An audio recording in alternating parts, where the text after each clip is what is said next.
সুপ্রভাত মহারাজ, সুপ্রভাত। সুপ্রভাত সুপ্রভাত। আমার কিছু গুরুত্বপূর্ণ কথা আছে তোমাদের সাথে। আপনার চোখ মুখ এমন শুকনো লাগছে কেন? শরীরটা বিশেষ ভালো নেই গোপাল, তাই আমি ঠিক করেছি রাজ্যের এক একটা দায়িত্ব তোমাদের এক একজনকে দিয়ে আমি কদিন একটু বিশ্রাম নেব। মহারাজ, দয়া করে ওই কোষাগার সামলানোর দায়িত্বটা ভুলেও মন্ত্রী মশাইকে দেবেন না। তাহলে হয়তো আর কারোর ভাগ্যেই বেতন জুটবে না।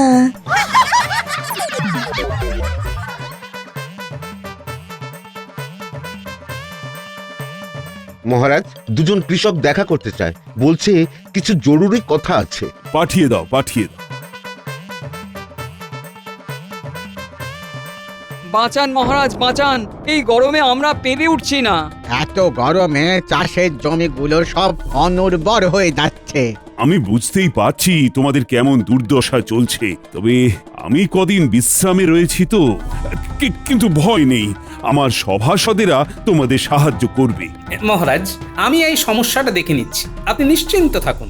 উফ, এই রাজ্যে কি কখনো সহজ সমস্যা আসতে পারে না যার সমাধান আমি ঝটপট করতে পারবো? তাহলে তোমরা বলছো এমন হারে গরম বাড়তে থাকলে খরা নামবে? হ্যাঁ, আর তার পরিণতি সাংঘাতিক হবে গোপাল দাদা। এছাড়াও এই গরমে চাষ করতে গিয়ে প্রচুর কৃষক অসুস্থ হয়ে যাচ্ছে। চাষ না হলে করও তো দিতে পারবো না। বাঁচাও। হ্যাঁ, জমিগুলোর তো সাংঘাতিক অবস্থা দেখছি, ফলনও হয়নি, বেশিরভাগ গাছই চারা অবস্থাতেই মারা গেছে। কি করব বলো গোপাল দাদা? দেখো, আমার মন বলছে তোমরা চাষের জমিতে বীজ বপন করে কেঁচো ছেড়ে দাও, তারপরে আশা করছি দিন 15 পরে ফলটা হাতে নাতে পাবে। গোপাল দাদা, কেঁচো জমি উর্বর করে জানি, তাই কি তুমি? হ্যাঁ, ঠিকই ধরেছ। সেই জন্যই তোমাদেরকে বলছি, বিপদে যখন পড়েছো, মানুষ বন্ধুর পাশাপাশি মাটির বন্ধুর সাহায্যও নাও।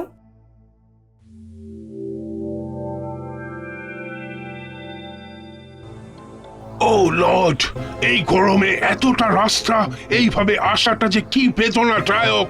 জাহাজের কাঠের পাঠা তলে বসিয়া পশ্চাৎ দেশের অবস্থা খুব খারাপ হইয়া গিয়াছে, তার মধ্যে এই দেশে এত গরম। উফ, এই Jesus, please save us. Henry, এই দূরের মাঠের দিকে তাকাইয়া দেখো, দেখিতেছ কৃষকদের চোখে মুখে কি হাসি? আরে ব্যাপারখানা কি, একবার দেখিবে নাকি? কি কারণে উহাদের মুখে এত হাসি জানিতে খুব কৌতূহল হচ্ছে। কি ব্যাপার, সকলে তো হাসিতেছ কেন? আমাদের চাষের জমিতে এত গরমে চাষ ঠিকঠাক হচ্ছিল না, জমির অবস্থা খুব খারাপ হয়ে যাচ্ছিল। তারপর গোপাল দাদার পরামর্শে আবার জমিতে চারা হয়েছে। আই সি, চাষ, প্রফিট। তোমাদের এখানে আরো চাষের জমি খালি আছে নাকি? হেনরি, টাইসনের কথা মনে আছে তো? রিস্ক একবার লইতেই হইবে, মাথায় একটা আইডিয়া আসিয়াছে। চাষের জমি এখানে খালি নেই, কারণ আমাদের 3 ফসলি জমি তো, তাই চাষ চলতেই থাকে। তবে আপনারা একবার মন্ত্রী মশাইয়ের সঙ্গে কথা বলুন। মন্ত্রী ছাড়াও এই ব্যাপারে সাহায্য করিবে কি গোপাল? সেটা আপনাদের কপাল। আসুন এবারে। ভালোই ভালোই, কাজটা মিটিলে হয়।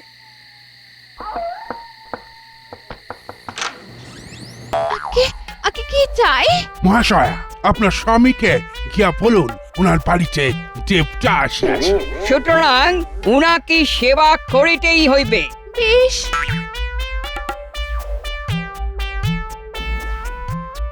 বাড়িতে বাড়িতে দুজন ইংরেজ সাহেব দেবতা রূপে তোমার সেবা নিতে এসেছেন।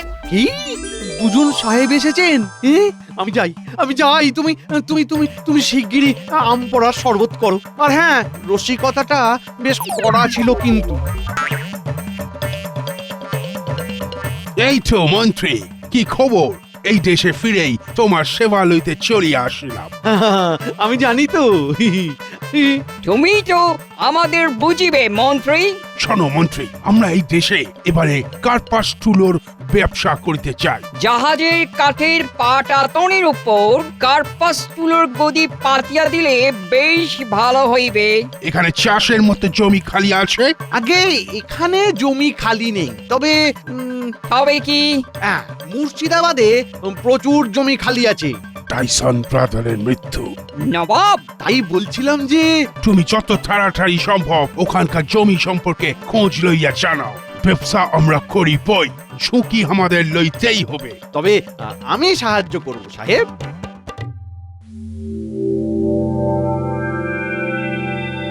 সাদামুখো সাহেবগুলো যে। ওই দেখো, ওই দিক থেকে কে আসিতেছে। গোপাল, নমস্কার। সুপ্রভাত সাহেব। ভালোই হইল, দেখা হইয়া গেল। কেন সাহেব, কিছু দরকার আছে?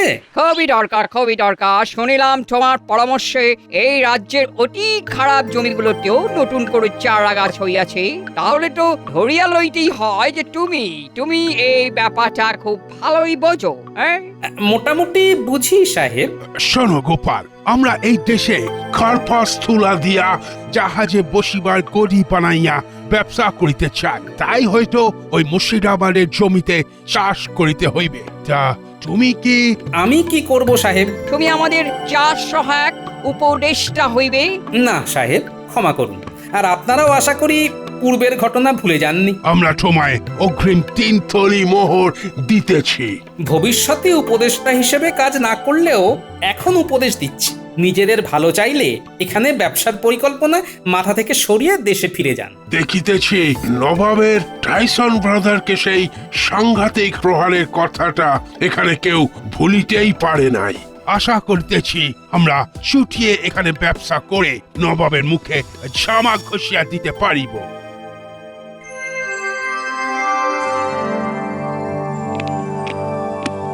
আগে জাহাপানা, এই দেখুন দেখুন, সকাল সকাল কে এসেছে দেখুন। কি ব্যাপার, তুমি এখানে, তাও আবার এত সকালে?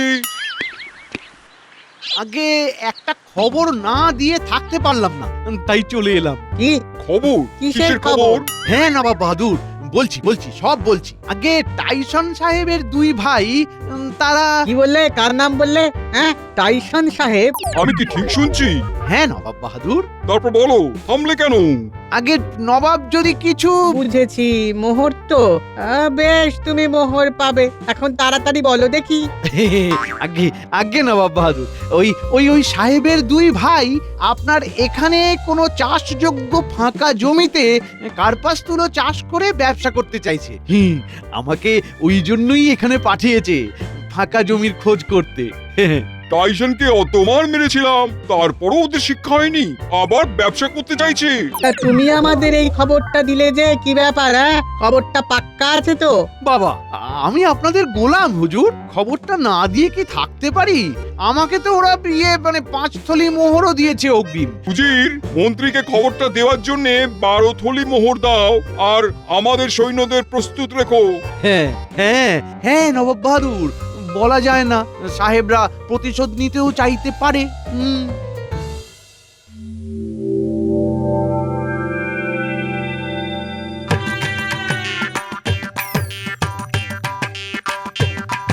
আরে মন্ত্রী না? হ্যাঁ মন্ত্রী তো। সাত সকালে পূবের দিকে যাচ্ছে কি করতে? ও গোপাল, সকাল হতে না হতেই বাজার করতে যাচ্ছ?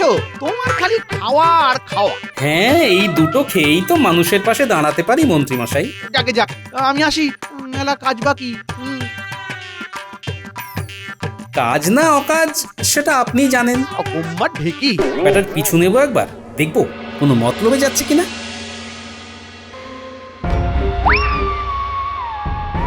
তুমি বলিতেছ যে আমরা দাপটের সাথে চাষ করিতে পারি?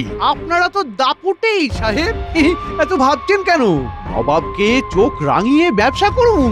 আমরা একচেটিয়া ব্যবসা করিয়া নবাবকে বুঝাইয়া দিব যে আমরা ইংরেজ, রাইট? হ্যাঁ। সাদা মুখগুলোকে মন্ত্রী উস্কে দিল এবং ওরাও মন্ত্রীকে বিশ্বাস করে নিল। ভগবান!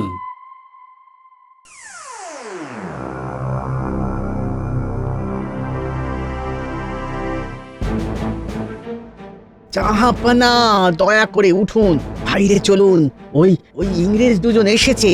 শেষমেশ এসেই গেল। এই কে আছিস, চাবুকটা বার কর।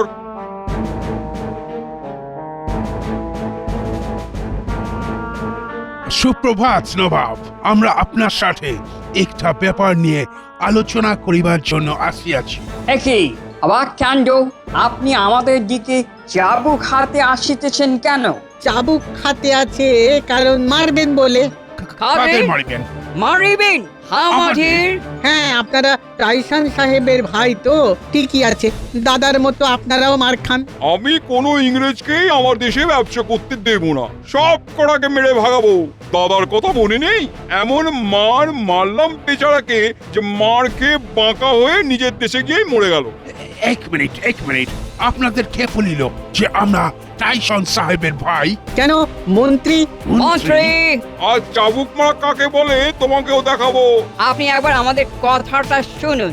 ব্যবসা করলে আপনারও লাভ হইবে, আপনি এগোবেন না? Run brother run, we are not in safe zone, follow me. আমাকে ফেরিয়া পালাই খেয়েছো কেন? দাঁড়াও দাঁড়াও ভাই, দাঁড়াও।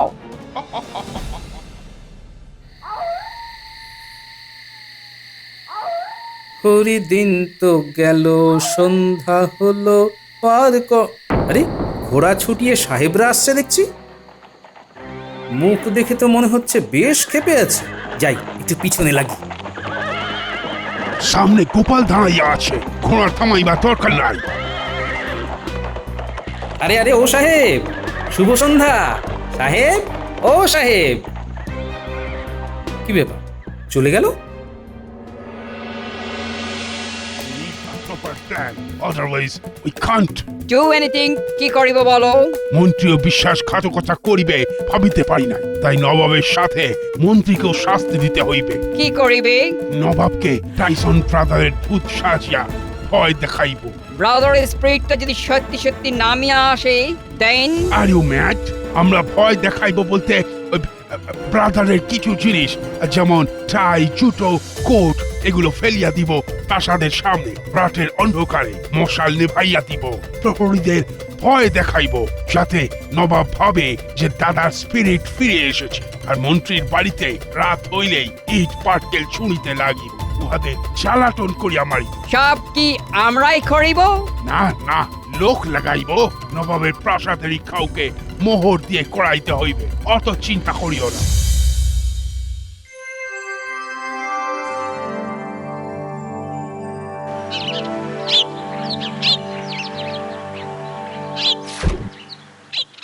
বলছি কি বেগম, উঠেছো? এটা কি দেখছি আমি? কেন না বা, কি হয়েছে?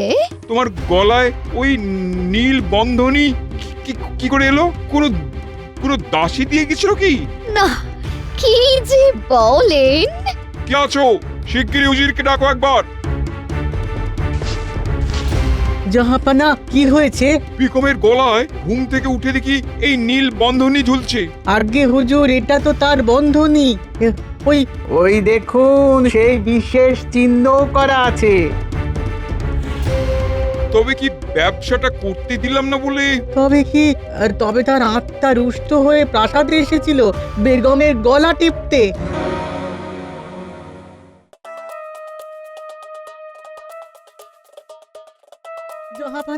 জাহাপানা, শিগগির উঠুন। দেখুন দালানে আপনার কাটা মাথা পড়ে আর টাইসান সাহেবের জুতো। কি আমার মাথা নেই? মাথা কাটা গেছে নাকি? না না, ওটা আপনার আসল মাথা নয়, আপনার আদলে তৈরি পুতুলের মাথা। প্রহরীরা সব ভয় কাঁপছে, বলছে কালকে নাকি মশালের আলো নিভিয়ে প্রহরীদের ভয় দেখিয়ে আপনার পুতুলের কাটা মুন্ডু নিয়ে টাইসান সাহেব এসেছিল। সে কি সত্যি নাকি? আগে 3 সত্যি। শিগগিরই চলো গোপালের কাছে যাই, নাহলে কবে যে প্রাণ চলে যাবে জানি না। হ্যাঁ জাহাপানা, এখন ওই আমাদের একমাত্র ভরসা।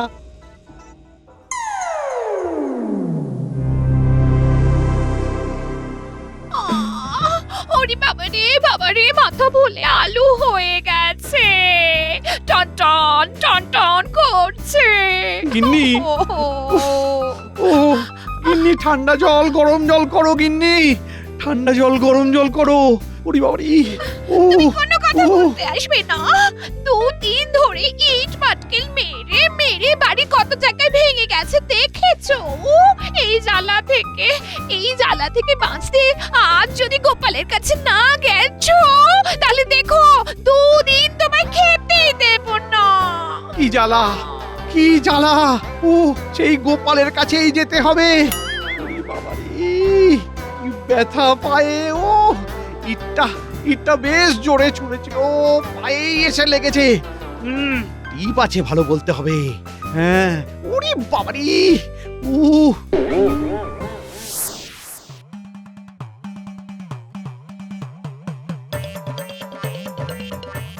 গোপাল, তুমি আমায় বাঁচাও গোপাল।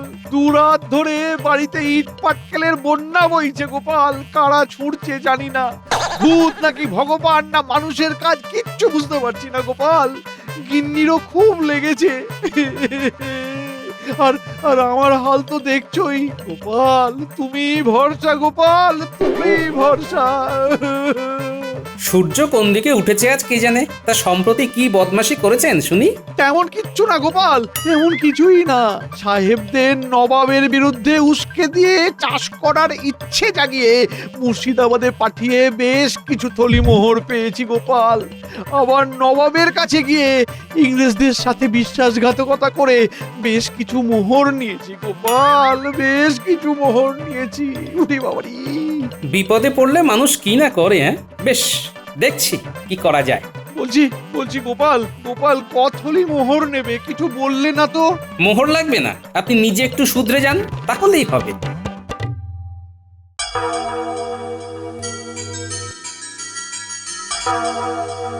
ও গোপাল, বাড়ি আসবে নাকি? গোপাল, গোপাল, ও গোপাল, বাড়ি আসবে নাকি? দরজা খোলো, আমি উজির। গোপাল, দরজা খোলো, আমি উজির। আমি নবাব বড় বিপদে পড়ে এসেছি, বাঁচাও গোপাল। গোপাল, ও গোপাল, বাড়ি আসবে নাকি? গোপাল, গোপাল। এ কি আপনারা, কি হয়েছে? টাইসনের আত্মা ফিরে এসেছে, প্রতিশোধ নেবে বলে নিজের বন্ধনে আমার কাটা মুন্ডু দিয়ে নিজের অস্তিত্ব বোঝাচ্ছে। রাত ধরে এই চলেছে, প্রাসাদের আলো নিভিয়ে সিংহদুয়ার খুলে জুতো রেখে দিচ্ছে, প্রহরীদের ভয় দেখাচ্ছে। কি মশাল নিভিয়ে দিয়েছে, কিন্তু ভূত তো আগুন ছোঁয় না, সিংহদুয়ারও তো লোহার। তা সম্প্রতি কি আপনাদের কারুর সাথে কিছু ওই ঝগড়া ঝামেলা হয়েছে নাকি? হ্যাঁ, 2 দিন আগেই টাইসনের ভাইরা এসেছিল মুর্শিদাবাদে ব্যবসা করবে বলে। কিন্তু আমরা তাদের তাড়িয়ে দিই। অবশ্য খবরটা মন্ত্রী আগে ভাগে দিয়েছিল। নবাব বাহাদুর, মন্ত্রী আপনাদেরও যেমন খবরটা দিয়েছে, তেমন ইংরেজদেরও আপনাদের বিরুদ্ধে উস্কে মুর্শিদাবাদে পাঠিয়েছে। আমার কাছে নিজের মুখে সব স্বীকার করে গেছে, কারণ তারও বাড়িতে ঠিক 2 দিন ধরে ভুতুড়ে উপদ্রব চলছে। বেটা মন্ত্রী, মজা আমি দেখাবো। একটু বুঝে সবার সাথে মিশবেন নবাব বাহাদুর। তবে এখন বিপদে যখন পড়েছেন, আমি অবশ্যই সাহায্য করব, নিশ্চিন্তে থাকুন।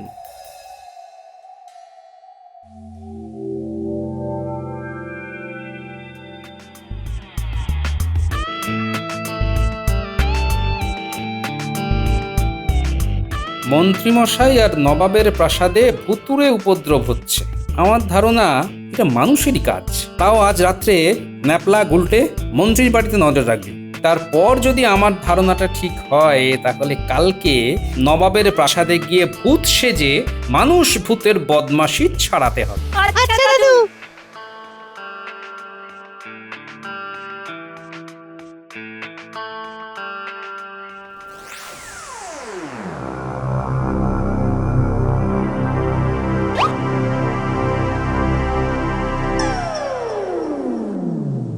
ও বাবা, এ তো সত্যিকারের ভূত সাহেব দাঁড়িয়ে। আয় আয় কাছে আয়, এই তো আমি।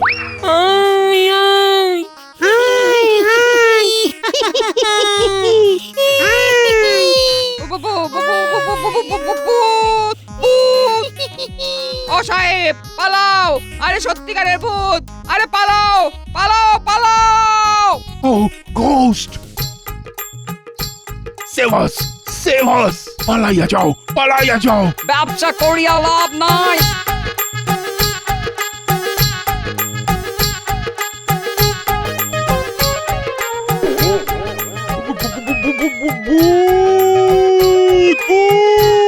আরে ভূত, বাচ্চা ভূত। ভয় নেই ভয় নেই, আমরা মানুষ। আমি গোপাল, আর এরা আমার 2 নাতি। চিন্তা নেই নবাব বাহাদুর, আর আপনার বাড়িতে ভৌতিক উপদ্রব হবে না। আমি বুঝেইছিলাম এগুলো আসলে ওই 2 সাহেবের কারসাজি ছিল। আপনাকে ভয় দেখিয়ে ব্যবসার অনুমতি নিতে চাইছিল। আমি টাইসান সাহেব সাজতেই পালিয়ে গেল। মন্ত্রীর বাড়িতেও এরাই লোক লাগিয়ে বদমাশি করিয়েছে। ও এবার মন্ত্রী আমার বদমাশি দেখবে।